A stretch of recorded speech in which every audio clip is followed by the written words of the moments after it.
opened in March of 2019, and then COVID hit.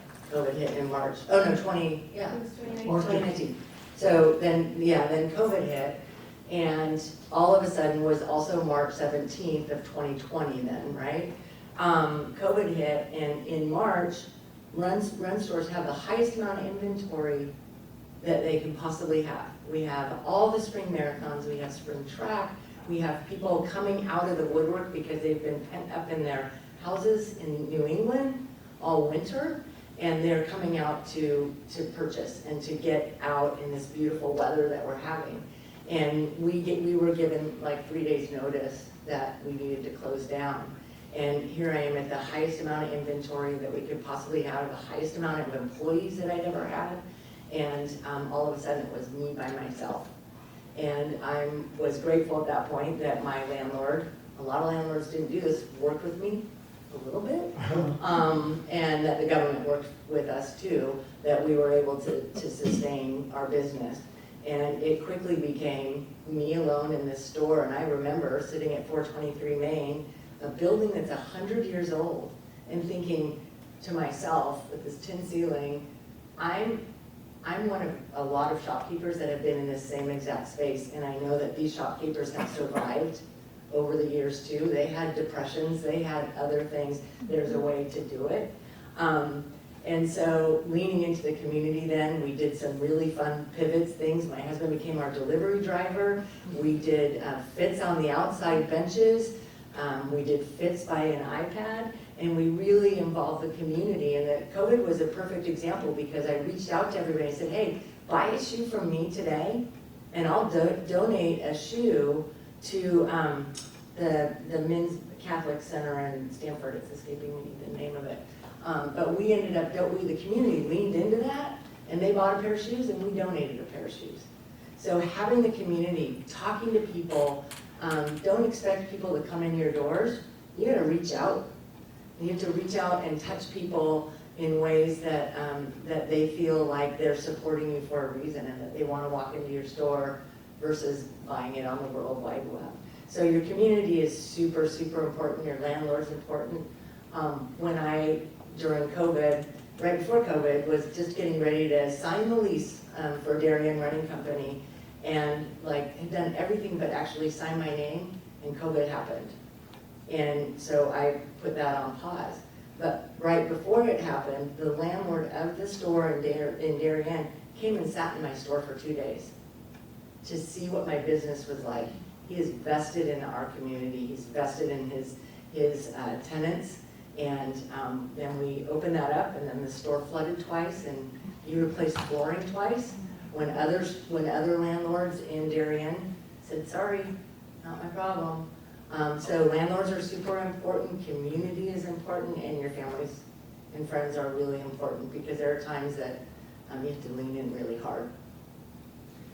So I want to stick with that topic a little bit, about community and how you build community. I mean, I know that I'm doing, quite often 2 to 3 events that are associated with Ridgefield Running Company every week. A run on Saturday, and there's runs on Tuesday evenings, and then there's other events, and I see your presence online, I see people running in groups around town, I see talks and whatnot. How important and how do you build that sort of community? I mean, all those events, for the most part, are free, so that's not necessarily making you any money. So talk a little bit about that. Yeah, so I think for every success, this is our 10th year, we're doing a bunch of really cool activations with the town this year. There's so much going on, and it's really, really exciting. So it's fun to see your name in the press, it's fun to see all the successes you have, but what most people don't see is that for the one thing that you see in the press that we're putting out, we're failing 99 other times. We really are. Like, we'll put out an event, and we'll blast it all over the place, and we'll have 3 people show up.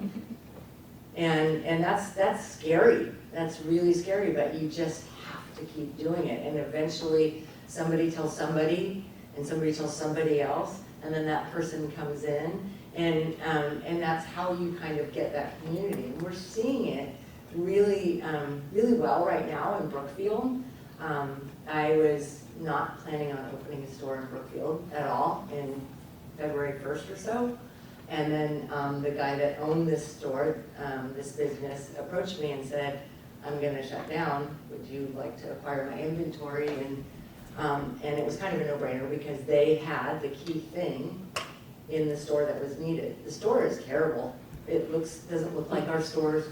We're moving into a new space, but what they have is people. They have good employees. They have people that are involved in the community. They have people that hosted runs. So they already had that network. But what we're also seeing, because we capture a lot of information because we want to be involved with our people, is that we had a tremendous amount of community that was passing that store every day to come to Ridgefield Running Company. They were in New Milford, they were in North Brookfield, they were in Kent, they were even further up, and they would drive right by Woodbridge Running Company to come to our store.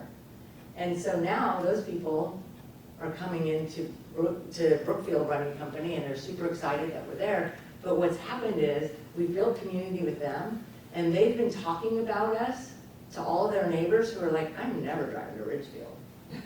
And now we're in Brookfield and now they're coming. Like, I heard about you, my neighbor's been coming to you for 3-4 years. And I never wanted to, I know it's a long drive to Ridgefield. You have to go through Main Street and that's and so we're getting that because we've really invested in the community, and it's a lot. When you start a business, especially in towns like Ridgefield and Darien, and that are super community driven, there also comes a lot of community asks. And probably 4 times a day we get asked, can you sponsor our gala? Can you, my kid's playing jujitsu and they're having a raffle at their jujitsu place. Can you donate something? And it gets it's really hard. And so you have to be very careful and strategic because I want to help everybody and I want everybody to love me because that brings more business, right? But you have to be really strategic in what events you're going to put on and if you think they're going to be successful and how they will help move the community forward. So other than starting and growing new stores, how do you grow a business? Like, you want to increase, this is sort of strictly a business question. There's inflation, there's employees need to get paid more every year. How do you ensure that business grows, that revenue grows? So in a business plan, every year we look at how much we're banking on how much we think we're going to grow based on just what's happening in our industry. We spend a lot of time on metrics, key performance indicators, what's happening, what's moving, who's buying what the latest thing is. Is it rucking or is it, what kind of walking or running is happening? And then we kind of base our growth off of that. I'm a little bit competitive.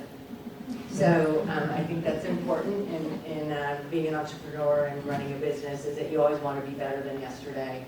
And trying to figure out ways to grow the business are really critical. So we kind of I think about it, I present it to my staff, and I think that the team that I have in our stores is bar none the best. And if you're thinking about opening a business, do not touch them.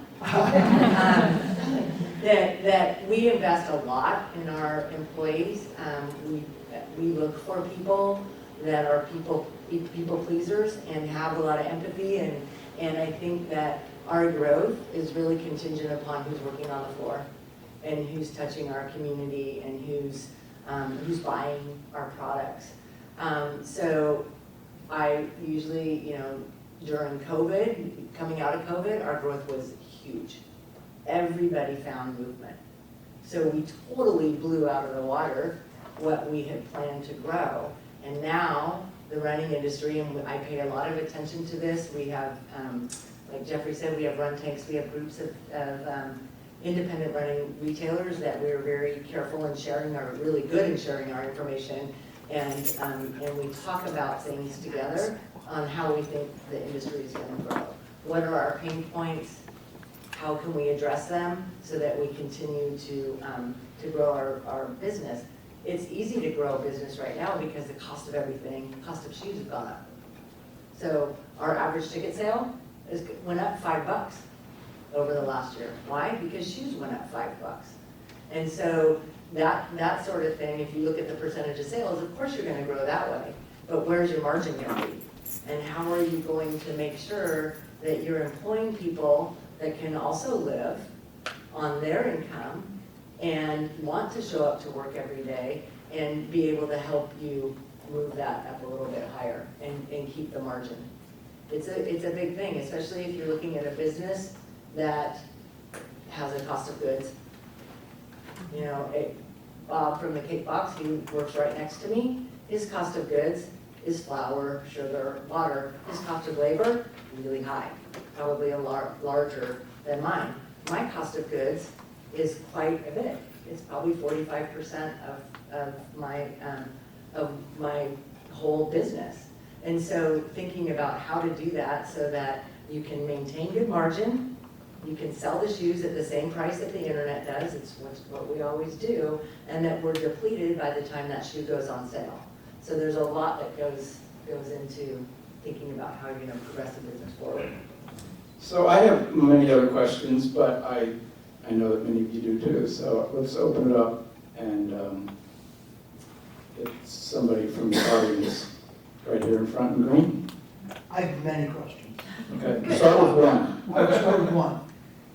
I'm fascinated by this fact that you grow the business, right? So you start this business, which is a big enough risk all by itself. Now you say, I'm gonna get a second store, and now you have a third store. And how many pairs of shoes do you need to sell a day to know that you can open a second store? Like, at what point do you know you can do that? Or is it a gut? it's a gut. It's a gut. It's really a gut, or it's when opportunity sort of falls into your lap that like with Darien, what the impetus behind that was there was a store that was there for 42 years that was starting to carry aged inventory. They weren't doing, in order to have a brick and mortar today, you have to offer an experience. You have to touch your customers. You have to build that community that Jeffrey's talking about, or otherwise they're just gonna go somewhere else. And so with Darien, that store, I actually looked at buying it, and I went in and there was nothing to buy. His inventory was really old. He had a lease that he was, a personal guarantee on a lease that was way too high, and so it didn't make sense. And so he kind of sadly went out of business in 2019, had a big fire sale, and was gone, and that's where I was like, okay, now there's another place that needs it.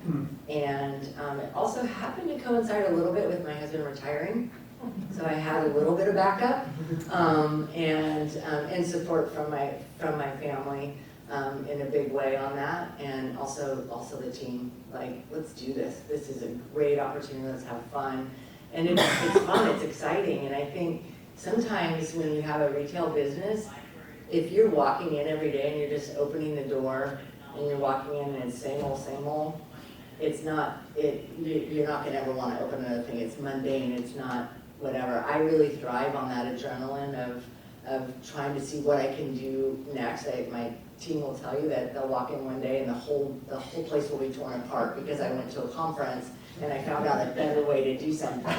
So I think that to answer your question, it's more of a gut, like this feels like it's a good time. Our business was being really successful here, and things were we had the systems in place. During COVID, we completely changed our point of sale system, we changed our inventory management, and that allowed me to sort of see a bigger picture where the opportunity was there. Brookfield, we were looking at opening up a third store. It was going to be more towards like the Stanford location. That's another great location. But we didn't have the community down there, and we didn't have the opportunity that Brookfield just dumped in my lap. Like, I have an employee that ran Ridgefield Running Co or Woodbridge for 14 years, and she's with us. And so she has that community. So it's more, I think it's more luck, or more just like it just kind of happened than me actively looking to open a business. Yeah, but I'd argue there's more than that to that. There were a lot of numbers that you knew were there and that were going to work, and you knew those markets and those communities, and knew it was going to work. I do also work with a consultant, and I think that if anybody's thinking of opening a business, is finding a consultant that works in that industry to give you some real gut checks, some facts, and show you the metrics that would work to make your business so that it's viable that first year.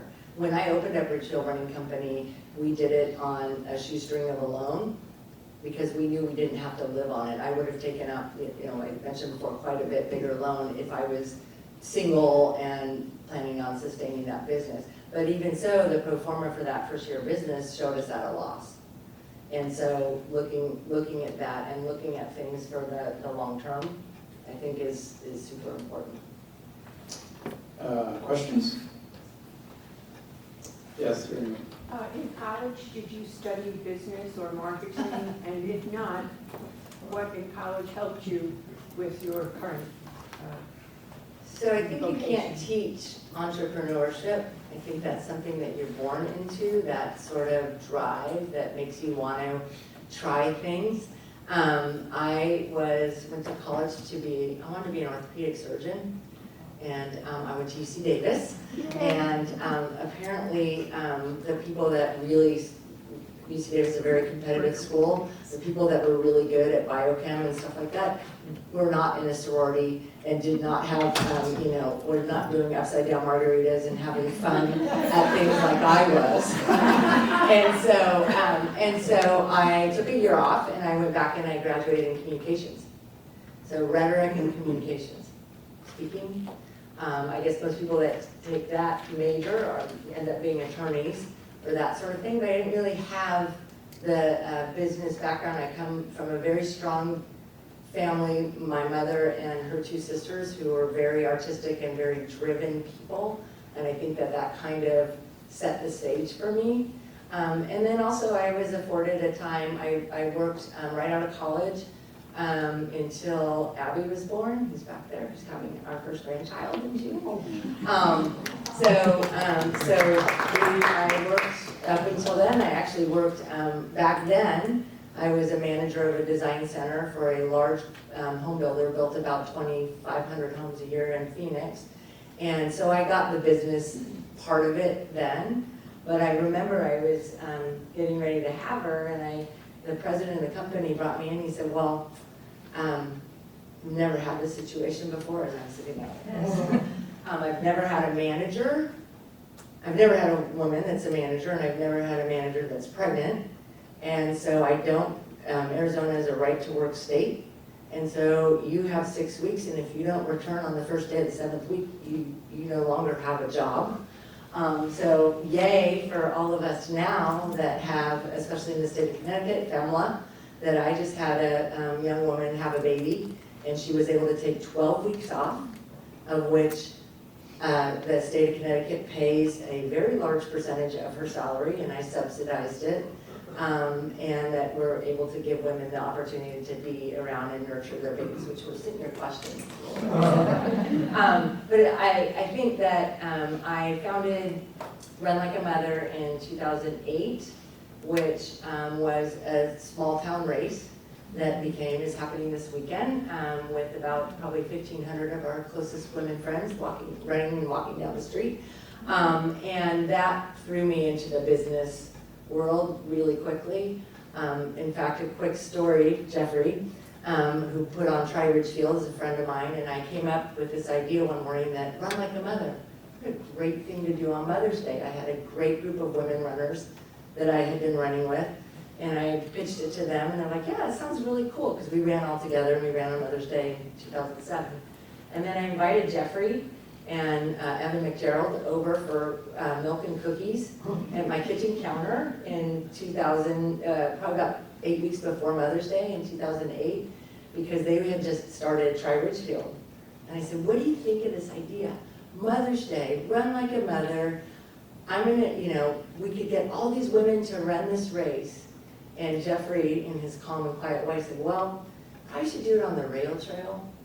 because you'll probably get like 30 people, and then you probably, you know, you could, you don't have to pay for police, and you don't have to do anything. And this was really before the power of Facebook and the internet, and, well, not the internet, but the Instagram and all that. And so my little team of women and I put out to our PTAs and our book groups and all of that, you know, why don't you come run like a mother on Mother's Day?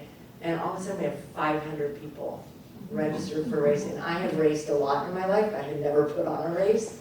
So it was like, quick, learn to put on this business, create an LLC, figure out how to organize this whole group of women that we're running.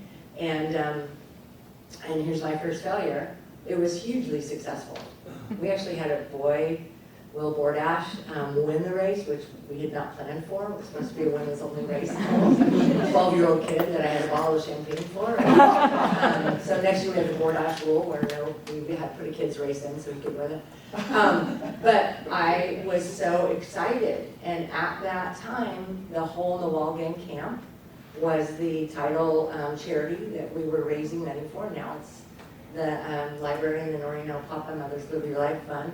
But at that point, I was so excited, and I had raised all this money, and it was such a beautiful day, and every woman got a flower when they crossed the finish line. It was just, come out on Sunday and you'll see, it's just the best day ever.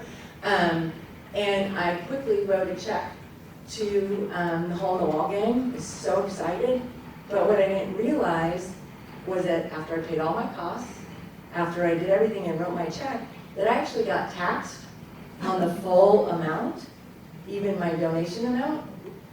And so that was a sort of a rude awakening because I hadn't planned for that. And so we got a little bill. Our taxes were a little bit higher than normal. So lots of learning lessons along the way, I think, teach a person to be a good business person.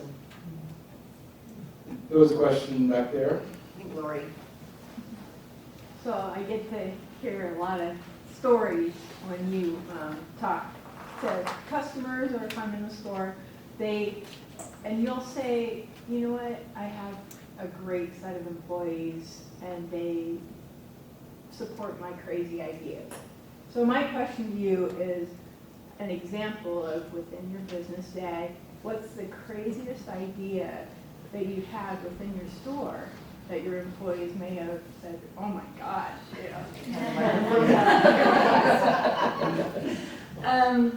Wow.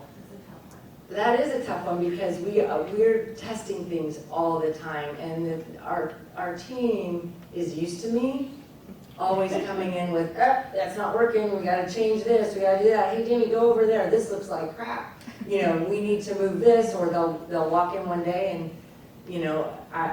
a great thing to answer your question is when's the right time to open a second business was the opportunity that we have with Brookfield. And I was at our Monday morning meeting. Ridgefield Running Company doesn't open till noon on Mondays because we have team meetings, which is really a nice time for our team to decompress and talk about what's going on. But I remember saying to them, I have the best team ever in place right now. The time is right. You guys, this is the best team, and you guys are going to help me move this forward. And we're gonna open up another store. And just as soon as I said that, one of our key members left. So it's always like, trust your crazy ideas, but expect to fail a little bit. And maybe sometimes it's like all the way down here, but with your employees, you celebrate your successes and you take responsibility for your failures. And I think that trying to present it that way, like, look, we're all in this together. I need everybody's buy-in. Is going to be the way that you're trusting your crazy idea is going to be something that will be all of a sudden their crazy idea too. And they're super helpful and they lift me up every day. Like just the amount of that I may have the first idea, but then they bring up the second, third, and fourth. So I don't know that I answered your question about what the craziest thing is that we've done. Oof, we do a lot. When you switched to iPads from the cash register, that was a big deal, and it turned out to be amazing. Yeah, that actually probably was a big thing. So what Nancy's talking about is we have a very tiny store, and if I could double the size of the store in Ridgefield, I would, because if you've ever been into Ridgefield Running Company on a Saturday, it's tough. It's a tough, we're crowded, our staff I couldn't put more people in there because then there would be too many people in the store, and fire marshal would probably come. But during COVID, I started to look around. I spent a lot of time in that store by myself, and I had what's called a cash wrap, which is the register, that big thing that is in every single store that you walk into. And I looked at it and I was like, gosh, I could gain another 150 square feet if I took out this huge stone top wood cash wrap. And the point of sale system that I adopted, I realized could be mobile. And so I have a great contractor who will come at 4 in the morning and tear everything out before anyone, even my employees, know what's happening. And I think I did that overnight. I think we took it out and they came in and were like, what? But the whole premise behind that, and that's something I want to share, is that when you're opening a business, every time you touch somebody is super important. And it's super important that they walk out with a smile. And I think it's a challenge to me always, and when somebody walks in grumpy, is to see how we can turn them. But here we are on the fifth stool, and I may be sitting much closer than I am to Jeffrey, and Jeffrey may be telling me that his wife has just overcome something horrible and that he's just lost his job, and I feel like I'm trying to miss something, but you know, that something's terrible, and we're here to help them. And it's almost like being a bartender. You're going to help them with whatever you're serving them, if they're hurt, or celebrate them if they're doing well.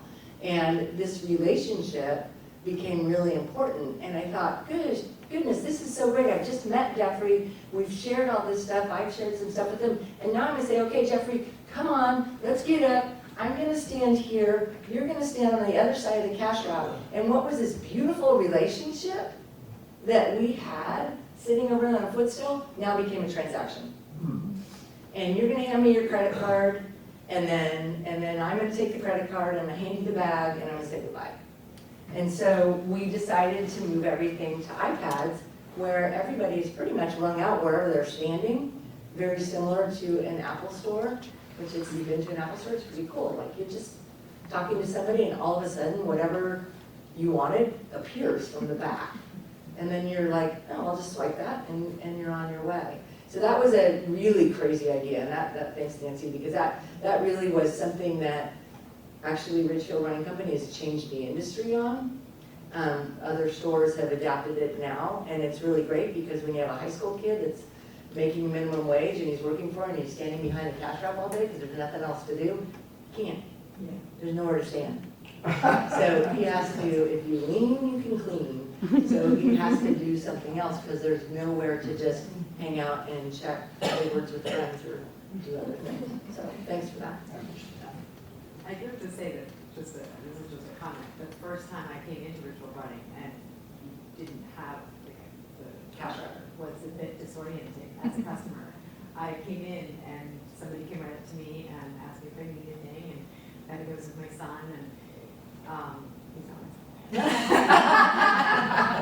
But it was a better experience from start to finish because you're exactly right. There wasn't that let's go to a different place to keep, you know, I hate to say it, but I can't remember who was helping me, but it was just fabulous, and it was very seamless, and you know, and very nice. Thank you. It was like, you know, just so easy, so easy. I came in one time and got a gait analysis, figured out the shoes and the inserts, and now I just walk into the store, I say, this is my name. They go downstairs, they bring out the shoes and the inserts, I give them my credit card, and I leave. It's awesome, but that's one last thing I have to think about. I know exactly what I'm getting. It's great. So the trick to that is, though, and with businesses, is you had a really great experience, you had a really great experience, so that's one sale. How do I get you, and you did it, but how do I get that customer to come back for shoe 2, shoe 3, shoe 4, through shoe 5? Because Jamie or somebody may have spent 45 minutes with you fitting you for a shoe, and you love that shoe, and now it's 11 o'clock at night, and your shoe's kind of dead 6 months later, what's gonna keep you from just going, oh, it's a Ghost 15, I'm just gonna buy it on Zappos, it's gonna be at my door. So that's the thing that we have to think about, customer retention is so. Retention is because of you. My husband and I, my daughter-in-law set us to dairy at running store because my back was out and I was trying to walk. I was a mess. She gave us a gift certificate. We went. I've been there 3 or 4 times. The last time we were there, it was very busy. And all of a sudden you came running down the stairs and you were there. And you spent a lot of time because we were going to walk the Camino. And I needed to be sure that I could walk the Camino. And you were wonderful. And I was very hesitant. Wasn't quite sure about the feel. But anyway, you were that's wonderful. awesome. And you. I never made that. We have so many customers that walk the Camino. It was fun? It was great. Ah, And the In shoes Spain. were fabulous. They were fabulous. yeah, yes. You've praised your employees numerous times this evening.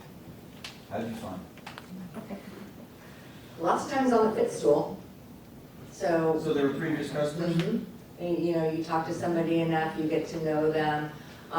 Jamie, who's here, well, I'll use these 2 people as examples. Jamie, who is here, I don't know if you've lived in Ridgefield long enough to know that there was a store before Ridgefield Running Company on Main Street. It's called Everywhere on Main. Did anybody shop there? So, We shop there. so, oh, well, that was my store. So you might, No, was it? yeah. Oh, So it's sorry. okay. No, so what happened was, we have Ridgefield Running Company down at 88 Danbury Road, which was a great start. Affordable rent, good space, great landlord, because Sean Dowd became my landlord. He invested in us a little bit and said, if it fails, I'll just make it more bike shop. And so one day, we were getting ready to go to a daughter's friend's wedding, and I ran into what was Lucy's, which is now a cake box, to get a dress quickly, catching a flight probably the next morning. And Lynn Evans, which was the store where Ridgefield Running Company is now, had just taped up a going out of business sign.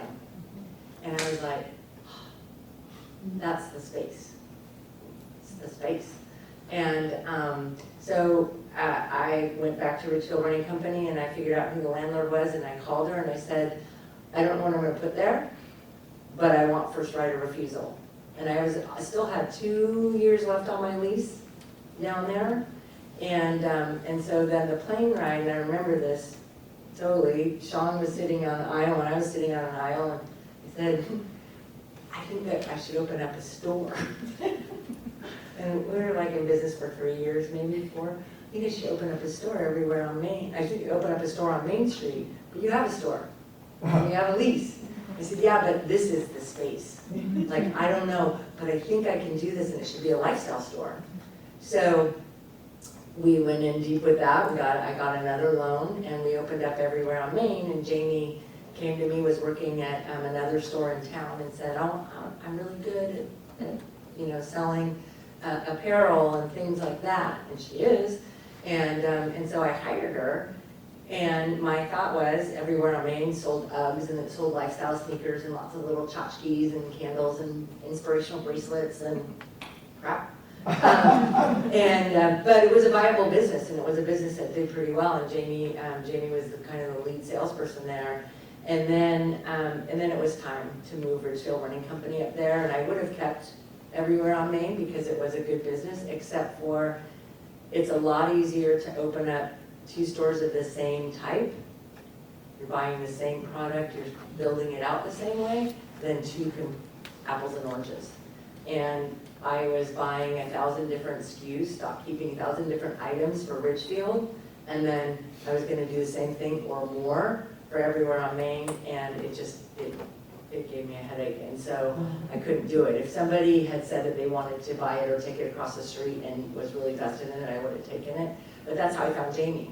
And so then Jamie found out everywhere on Main was closing, and she said to me, I think I can run. I think I can do this. And she actually really started running then, and has since completed several marathons, half marathons. And then Nancy, who's sitting here, I met her, she was teaching at Barlow, and became a Run Like a Mother trainer, and then started running the, directing the race and that sort of thing. And then she had a pivot and decided to leave teaching and came to work at Ridgefield Running Company. So I really like hiring people part-time first to get to know them and make sure I like them and love them before having a full-time salary. We have very few full-time employees. You know, the running industry doesn't pay a Fairfield County wage if you are planning to live on it by yourself. It's the truth of the matter. I mean, a lot of retail doesn't, but it is a great part-time business. Jamie works 32 hours a week probably now, so practically full-time, and just kind of has worked into that. So that's pretty much how we find people. It is harder and harder to find people. We put stuff on Indeed, and that's impossible. You get people that are having to apply for jobs to fulfill their jail time or whatever it is. Like, you get people that are just, yeah, I run, and they don't. And what I have found is you truly have to be a runner to work in the store. You don't have to run fast. You don't even have to, you have to know the runner's mind. That being said, probably 65% of people walk in and they're not a runner. They're walking the Camino. Or they're just walking because maybe their doctor told them that they needed to, or maybe they're just like on a new puppy and that sort of thing. So we really have a very diverse community that comes in, but we also have to be able to talk the talk when that runner comes in, because we are a run specialty store. I just want to add to that. My background was not running, it was fashion. But being, you know, an employee at Everywhere and under Megan, just surrounded by people who are like minded in running, and especially Megan, inspires you to want to do things out of your comfort zone. And that's where I grew, you know, not only in my background, but also in this business, because I felt more and more comfortable taking risks and trusting myself and just being under amazing leadership. Oh. You gonna give her a raise? Yes, I know. Outstanding right there. Thank you for your share. Yes. What was it that, the national award that you won, Best Running Store in America, what was it that put you over the line for that? That's a great question. So, you know, there's all of these awards, Best of the Gold Coast, Best of this, have your community vote for you, and you get best store of whatever, of the town that you're in and that sort of thing. This recognition goes far above that. You do have to be voted in by your community to be slated to do it.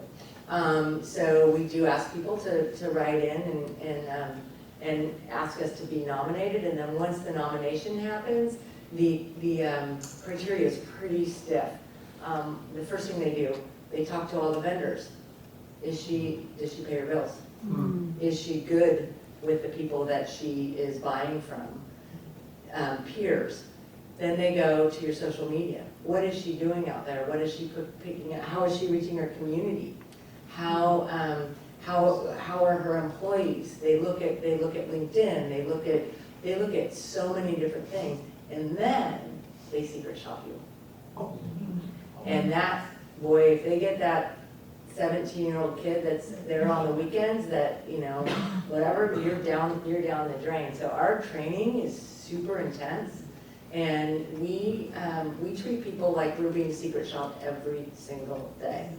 Did you sit on the footstool? Did you talk about your community? Did you listen to what they said? How far are they going on the Camino? What shoes were they wearing before? What pains them? Like, we do such a thorough interview process with our consumer base, and then we also try and help them figure out what else to buy in the store. 95% of people that walk into my store are buying a shoe. My staff doesn't have to work very hard to do that. Usually the shoes they're walking in, if they haven't been to our store before, is pretty crappy. So we're gonna make them happy no matter what shoe we're putting them in. That's a done deal. It's up to my staff to get that person to come back the second, third, fourth time to talk about what else is in the store. Oh, are you walking the Camino? Do you need a hydration vest? What are you taking for nutrition? How are you How are you doing this? Do you have something, a UPF 50 shirt? Like, those are the things that are gonna be important to keeping a customer coming back. So we tell our staff, and none of our staff is commissioned, none of our staff is bonused on in that sort of way, but education plus information equals a sale. So if you can make people understand why they're buying it and why they need it, it's not a hard and fast sale. And so then it doesn't feel like you're selling them something that they don't need. And if you ever feel that way in our store, let us know. But I don't think that we're ever for the upsale. We're just trying to tell you, we can make you way more comfortable than what you came in on. So the criteria is that, and then they wean it down to a couple, they keep furthering it down. But the year that we got Best Running Store, we were secret shopped, and we always get the information. We always find out who it was that was secret shopped, so we can recognize that person. Was an employee that got a perfect score. And that is 10 out of 10 in the way that they were greeted, the way that they were interviewed, did that person talk about community? Did they tell you about the run that we have on Tuesday morning? Did they tell you about the opportunity that they have to be further part of our community, or what we're doing this week in town? So that really is what the criteria is, and it's stiff because right now, brick and mortars, you have to touch people in such a big way to get them to want to come back. And so we're always trying to innovate in ways, all of us, the whole run specialty industry. Yeah. What is your working definition of marketing, and how have your priorities for marketing changed in the past 10 years? That's really great. So in the run specialty industry, they say that 4% of your revenue should go to marketing. So 4% of what you gross in sales should go to marketing. We barely touch that in direct marketing. We touch it in things like Kicks for Art that's happening in 2 weeks or 3 weeks in Ridgefield, where our pack is putting up these big sneakers. Remember the dogs in town that were all painted different colors? They're sneakers this year. So we did a big investment in that, in that community. And then what that does is it puts an article in the paper that shows what Ridgefield Running Company has done. It gets people excited about it, and then somebody says, oh, who's doing that? Oh, it's Ridgefield Running Company. So it's sort of indirect marketing. We don't spend a lot of dollars on Facebook ads or traditional marketing in the digital age. I am though, because I really believe that people are having digital fatigue. Like you go on Instagram now and you used to just see your friends, and now it's 1, 2, 3 friends, and now you're getting a thing for Spanx. 1, 2, 3, and now you're getting something from Seedly or another brand. Like they're retargeting you all the time. So we do a lot less than that, and I'm starting to invest a lot more in out of home. So we have a billboard on 95. I ran a billboard last year on my own coin, on my own marketing money. And this year, I got buy-in from my vendors. So let's talk about the new shoe. We'll put Ridgefield Running Company and Darien Running Company on it, but let's split it. Or actually, why don't you pay for it all? And so leaning into vendors and getting community buy-in that way. We also did a huge marketing campaign, which probably ate up almost my 4% last year. It's probably the first time I hit that, where we were in 400 rail cars in Metro North Railway. And we did it over the New York City Marathon time, and we did it on the I-95 corridor. So everybody that got on the train saw Jamie. She was, in that room. Please don't give it a bus. We were in every single rail car. And so what happened with that was our fans, our friends, our community were taking selfies with it. Oh my gosh, posting on Instagram, my favorite running stores in Metro North. And then what we saw, because we added a QR code to that, an uptick in, we did a landing page from the QR code, so we were getting about 12 unique QR code scans a day. And then we also, our traffic in our website went up quite a bit. So you may be standing there to do the QR code, or you may go back to the end of the train and then Google Ridgefield Running Company, and that's how we worked on it. But I'm kind of burnt out in the whole digital stuff. It's hard. You're out there, I'm out there if I'm promoting the new launch of the Hoka Clifton, and I'm putting $2,000 behind an ad. Guess how much Hoka's putting behind it? And no, not behind my ad, they're putting $4 million behind that. How am I gonna compete for that same customer? And my vendor is also my direct competitor.